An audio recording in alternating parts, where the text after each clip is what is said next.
कि अगर हम जिंदा रहेंगे तो इस राज्य के मंत्री रहेंगे, आज आपको क्लियर कह देते हैं। किसी गलत नीति का समर्थन कर देंगे क्या? हम आप हमको धनबाद का सांसद समझ लिए हैं कि चुनाव के टाइम हम लोकल का बात करेंगे, चुनाव जीतने के बाद फिर हम इंक्रोचमेंट करने वालों का समर्थन कर दें? हार जाएंगे, चुनाव हार जाएंगे, उससे क्या होगा? हम बिहार नहीं गए पटना एक बित्ता जमीन खरीदने के लिए, और ना हम झांकने गए हैं। हम कलकत्ता नहीं गए 1 इंच जमीन किसी कब्जा करने के लिए। हम भुवनेश्वर कटक नहीं गए किसी का 1 इंच जमीन कब्जा करने के लिए। लेकिन वहां से आने वाले लोग अगर यहाँ कब्जा करेंगे तो हम जरूर बोलेंगे। वोट देना या ना देना अलग विषय है, हम वोट की राजनीति करने कभी नहीं आए हैं। जयराम महतो के ऊपर भी जिम्मेवारी की गाड़ी का ईएमआई भरना है स्कॉर्पियो का। अरे हाँ, ईएमआई अब ऐसा भरा जा रहा है कि लोग आके पूछ रहे हैं कि विधायक जी महीनों का दाम भर दियो की। हाँ, तो क्या पेमेंट 3-4 लाख रुपया मिला, चप्पल नहीं ले पाए? देखिए सवाल चप्पल का नहीं है, एक बात और आपको, 100 रुपया का चप्पल। चप्पल मेरा नहीं है, किसका भी हमको नहीं मालूम, बड़का गांव में किसी ने दिया है। 10 सालों बाद उनके पास कितना जमीन बचेगा? नहीं बचेगा, क्योंकि यहाँ के ओरिजिनल जो लोग हैं उनके पास पैसा नहीं है, उनके पास रिस्क नहीं है। वो आउटसाइडर लोग दुनिया भर का पैसा लगाएंगे। हमारा जमीन का रेट भी उन्होंने बढ़ाया है, हमारे जमीन का रेट भी उन्होंने बढ़ाया है। आज जितने जो बड़ी बड़ी सड़कें गुजरेंगी, आज आपको लिख के बोल दे रहे हैं, उसके बाद जो जमीन का बिक्री होगा वो आउटसाइडर लोग खरीदेंगे। इसीलिए ये नियम बिल्कुल प्रतिबंधित होना चाहिए, और नहीं तो आने वाले दिनों में आप धनबाद जाइए, ढांगी का स्थिति देखिए, ढोकरा का स्थिति देखिए, कोलाकुसमा का स्थिति देखिए। धनबाद के जितने गांव हैं जो आज से 25-30 साल पहले गांव के नाम से जाने जाते थे, जहां वहां के लोग रहते थे, आज आप सर्वे कर लीजिए, उनकी आबादी 15 से 10% हो गई है। सारा जमीन खत्म हो चुका है। ये बहुत बड़ा, मतलब हमने एक समय आक्रमण सुना था कि पड़ोसी राजा आक्रमण करके हमारी जमीनों को कब्जा करता था। इस बार आक्रमण नहीं होगा, इस बार अतिक्रमण होगा। नाम बदल चुका है। पहले आक्रमण होता था, सिकंदर ने आक्रमण किया था, मुगलों ने आक्रमण किया था, अंग्रेजों ने आक्रमण किया था। इस बार अतिक्रमण होगा। तो क्या जयराम महतो डंके की चोट में अभी भी कह सकते हैं कि हम पूंजीवाद और जो बाहरी भीतरी का जो खेल है, राजनीति उसी पे राजनीति करेंगे? नहीं, हम सच्चाई पे राजनीति करेंगे। हमारे लोगों का जो हिस्सा है उस हिस्से को बचाने पे राजनीति करेंगे। हम बिहार नहीं गए पटना एक बित्ता जमीन खरीदने के लिए, और ना हम झांकने गए हैं। हम कलकत्ता नहीं गए 1 इंच जमीन किसी कब्जा करने के लिए। हम भुवनेश्वर कटक नहीं गए किसी का 1 इंच जमीन कब्जा करने के लिए। लेकिन वहां से आने वाले लोग अगर यहाँ कब्जा करेंगे तो हम जरूर बोलेंगे। वोट देना या ना देना अलग विषय है, हम वोट की राजनीति करने कभी नहीं आए हैं। हम यहाँ के जो जेन्युइन मुद्दे उसकी राजनीति करने आए हैं। लोगों को योग्य लगे, लोगों ने हमें विधायक बना, 5 साल हम देखेंगे, लोगों को योग्य नहीं लगेगा, हमें नहीं चुनेंगे। हम कभी डरा धमका के नहीं आए हैं कि अगर आप हमको भी वोट नहीं देंगे तो आपका काम बिगाड़ देंगे। अभी बहुत सारे लोग ऐसे आए थे, चूंकि आप मान के चलिए यहाँ के जो विधायक हैं वो अभी आज जो पूर्व विधायक रहे, जो भी रहे, पड़ोस के विधायक रहे, आज जितने भी विधायक रहे, वो जनता के बीच आप जाके ओरिजिनल पूछिएगा, वो कहीं ना कहीं जो लोग उनको वोट नहीं करते हैं उनसे वो एक टेंशन का भाव रखते हैं। हमारे एक मित्र हैं, उन्होंने कहा कि हमारे घर में केवल मोदी का फोटो था कि 2 साल हमारा काम नहीं किया था, क्योंकि वो विधायक जी जेएमएम पार्टी से थे। तो इस तरह के बहुत सारे विषय आते हैं। हमने अपनी काबिलियत पे जनता से वोट मांगा है, जनता ने हमें काबिलियत से वोट दिया है, 5 साल हमें अवसर दिया है। अगर 5 साल उन्हें ठीक लगेगा वो अगला बार भी हमें वोट करेंगे, नहीं लगेगा अपने आप में गिरावट आ जाएगा। लेकिन जयराम जी, सामने में नगर निगम का चुनाव है, अगर ऐसा बयान देंगे तो आपके वोटर्स करते जाएंगे, जो बाहरी खास करके यूपी देखिए, बिहार से। वोटर्स कटे वोटर्स बढ़े उसकी कोई परवाह नहीं है। झारखंड के लोगों का अस्तित्व बचे इसकी परवाह है। हमारी उम्र क्या है? आज 30 साल हम हो चुके हैं, 60 साल के बाद मर जाएंगे। लेकिन झारखंड के लोगों का भविष्य 60 साल के बाद क्या होगा उसकी हमें चिंता है। एक वो जमीन नहीं बचने जा रहा है। अब कोई यहाँ अपराजय नहीं होता है, हर किसी को एक दिन यहाँ हार के जाना पड़ता है। लेकिन अपनी जीत के डर से कि हम हार ना जाए चुनाव, हम किसी गलत नीति का समर्थन कर देंगे क्या? हम आप हमको धनबाद का सांसद समझ लिए हैं कि चुनाव के टाइम हम लोकल का बात करेंगे, चुनाव जीतने के बाद फिर हम इंक्रोचमेंट करने वालों का समर्थन कर दें? हार जाएंगे, चुनाव हार जाएंगे, उससे क्या होगा? झारखंड के लोगों का जीत हो, क्यों भाई, क्यों स्वीकार करेंगे बताइए आप? आज देखिए ना, यही बगल में बैरमचंद्रपुरा है, यहाँ के लोकल लोगों का क्या स्थिति जाके देखिए। जयराम जी अकेले एग्जाम्पल के पेश करने के लिए आए थे, लेकिन काफी हद तक वोट मिला और सक्सेस नहीं कर पाए। तो आगे भी प्रयास कीजिएगा, क्योंकि वोटर्स तो इस प्रकार के बयान से और इस प्रकार की विचारधारा से नहीं जीता जाता। नहीं, देखिए स्पष्ट है, वोटर जो जेन्युइन जानते हैं वो हमारे साथ है, चाहे वो किसी राज्य के रहे। हमने कभी ये नहीं कहा कि हम यहाँ से चले जाए। हमारे लोग भी महाराष्ट्र में रहते हैं, लेकिन आप ये जानिए कि महाराष्ट्र में हमारे लोग किस भाव से रहते हैं।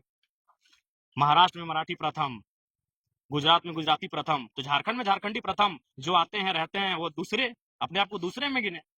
तो क्या पेमेंट 3-4 लाख रुपया मिला, चप्पल नहीं ले पाए? देखिए सवाल चप्पल का नहीं है, एक बात और आपको, 100 रुपया का चप्पल। चप्पल मेरा नहीं है, आपका भी नहीं? लगभग सुनिए, क्योंकि हमको लगता है चप्पल बहुत जल्दी मेरा भुला जाता है। इसलिए भुला जाता है कि मान के चलिए कहीं आप इतना भीड़ है, और जाहिर सी बात है उस भीड़ में आप किसी मंदिर में प्रवेश कर गए, आप किसी महापुरुष की मूर्ति में माला चढ़ाने चले गए, स्कॉर्पियो में भी कभी कभी आप चले गए, तो इलेक्शन के टाइम होता है ना अभी भी, तो उसमें क्या होता है कि नीचे कोई चप्पल खोजेगा तो फिर कोई अपना दे दिया, ये किसका है वो भी हमको नहीं मालूम, बड़का गांव में किसी ने दिया है। बड़का गांव से उठा के दिल लिया। क्रिएट हम बोले तो। और आज के डेट में एक बात याद रखिए, अगर राजनेता जब तक मोह माया से दूर नहीं होगा, अगर वो अपना, तो जाहिर सी बात अपना बेटा के प्रति मोह रखेगा, अपना पत्नी के प्रति मोह रखेगा, तो सारा उसका जो माने माइंड है वो तो प्रॉपर्टी में चला जाएगा कि हम कैसे दाएं बाएं करके प्रोटेक्ट, किसी छुपा थोड़ी है।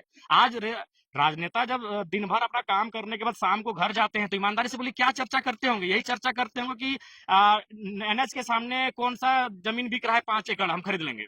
वो चर्चा कर रहे हैं कि कौन सा टेंडर आया है उसमें इसको इंगेज करेंगे, कौन सा कॉन्ट्रैक्टर उसमें अपना पार्टनरशिप देंगे। नेता इस झारखंड को और देश को अगर बदलना है तो नेताओं को मोह से बाहर होना होगा। निसंदेह कुछ नेता हमारे देश में जो बड़े नेता है मोह से बाहर है, लेकिन वो कैपिटलिज्म की शरण में है। जैसे आदरणीय प्रधानमंत्री जी निसंदेह मोह से बाहर है कि उनका परिवार नहीं है, लेकिन कहीं ना कहीं वो अडानी साहब के मित्रता के कारण आज देश को बहुत नुकसान दे रहे हैं। मोह भले ना हो, लेकिन जयराम महतो के ऊपर भी जिम्मेवारी की गाड़ी का ईएमआई भरना है स्कॉर्पियो का। अरे हाँ, ईएमआई अब ऐसा भरा जा रहा है कि लोग आके पूछ रहे हैं कि विधायक जी महीनों का दाम भर दियो की। हाँ, कौन लोग है? पूंजीपति लोग हैं। नहीं पूंजीपति नहीं। अरे आज ईएमआई कितना का जाएगा? 20-22 हजार का। हम्म। तो आज ऐसा नहीं कि मेरा जयराम महतो आज जाहिर सी बात वो पीएचडी तक आया है, तो इस दौरान उसके बहुत सारे मित्र बने होंगे, आज बहुत सारे मित्र जगह में होंगे, तो सक्षम है भाई। आपको अपना एक बचपन की कहानी सुना रहे हैं, बचपन का नहीं, कॉलेज टाइम का। जब हमारे मोबाइल में रिचार्ज खत्म हो जाता था तो रिचार्ज खत्म होने से ठीक से पहले हम व्हाट्सएप में स्टोरी लगा देते थे, स्टेटस, कि हमारा रिचार्ज खत्म होने वाला है, कृपया रिचार्ज कर दें। और कौन रिचार्ज करता था हमको आज तक नहीं मालूम है। क्रेडिट नहीं लेता था करने वाला। कोई क्रेडिट फंड किया, कोई नहीं किया। एक बार हमको याद होगा, आपको भगत सिंह का टी शर्ट पसंद लगा था, हम डाल दिए स्टोरी कि हमको ये पसंद है। तो फिर हमारे एक पोड़ैया के अजय भाई हैं जो शायद दुबई या कहाँ रहते थे, वो पैसा भेज दिए। तो ये बहुत मतलब प्यार है। प्यार रहेगा ही जी। अब जनता के बीच से अगर कोई नेता बन के आएगा तो प्यार रहेगा ही। हमें हमें हमसे मिलने के बाद किसी को ये नहीं लगता है कि हम विधायक से मिले हैं, उसे लगता है अपना भाई से मिले, अपना बाबू से मिले हैं, अपन नूनू से मिले हैं, अपना दादा से मिले, वो फील उनको होता है। और भी लोग हैं विधायकी करते हैं, आप जाइए उनके सामने जनता किस तरह जाती है और किस तरह से उनका व्यवहार होता है। और जयराम महतो के पास आइए, उनको कभी मिलने के बाद लगता नहीं कि हम किसी विधायक से मिले हैं। अपने वाणी पे अटल रहेगा। आने वाले 5 साल या चुनाव के बाद में जब नेता मंत्री पद वगैरह मिल जाएगा तो नहीं ना बदल जाइएगा? देखिए, अगर हम जिंदा रहेंगे तो इस राज्य के मंत्री रहेंगे, आज आपको क्लियर कह देते हैं। हम अगर जिंदा रहे और हमारे साथ कोई साजिश नहीं रहा तो मंत्री पद हमारे लिए बहुत माने बोल नहीं सकते। सोनिया, अभी हम राज्य के उप मुख्यमंत्री होते, अगर हम गठबंधन को स्वीकार कर लिए होते, 12 सीट हमें दिया था। बिल्कुल 12 सीटों का ऑफर था और डिप्टी सीएम का ऑफर था, तो हमने कहा कि नहीं, पहला चुनाव लड़ रहे हैं हम लोग, आंक लेंगे हम लोग में कितना क्षमता है। लेकिन विधायक जी, झारखंड का राजनीतिक परिस्थिति कुछ ऐसा है कि कोई सिंगल पार्टी नहीं सरकार बना सकता है। किधर जाना चाह रहे हैं? देखिए उस समय हमने प्रभात खबर के इंटरव्यू में भी कहा था कि हम अभी सत्ता और सिद्धांत की धुरी में आके खड़ा हो गए हैं। एक तरफ हमारा सिद्धांत है और एक तरफ है सत्ता।